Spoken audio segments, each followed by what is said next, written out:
जय जोहार। मैं हूं तपेश जैन, आप मन के स्वागत है। मोर साथ में है सोनाली सहारे, जेकर फिल्म आवैया है ससुराल। एकर आज म्यूजिक जो है लॉन्चिंग हुई से और पोस्टर विमोचन है का कैसे रोल है सोनाली ये फिल्म में आप मन के? ये फिल्म में मोर बहुत अच्छा रोल है जे आप मन ला बहुत पसंद आई।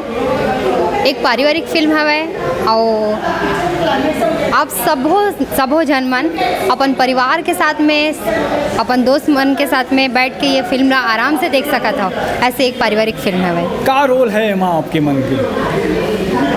पारिवारिक रोल हवे मतलब एक बहू के कैरेक्टर हवे मोर, जो आप परिवार ला संभालते जी। सोनाली सहारे के और कौन कौन से फिल्म आवैया हवे अभी? मोर फिल्म आवैया है अंगार है करवा जी, और अभी साइन करे हो मैं जोहार छत्तीसगढ़। ओकर शूटिंग अभी जी। का कही वो छत्तीसगढ़ी सिनेमा के बारे में आप मन सोनाली सहारे का कही? छत्तीसगढ़ सिनेमा बहुत अच्छा है।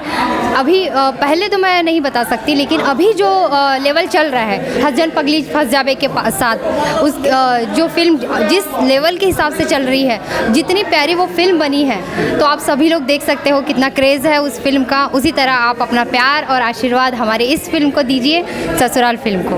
बहुत अच्छा, धन्यवाद। जय जोहार। मैं दिनेश साहू, जय जोहार, जय छत्तीसगढ़।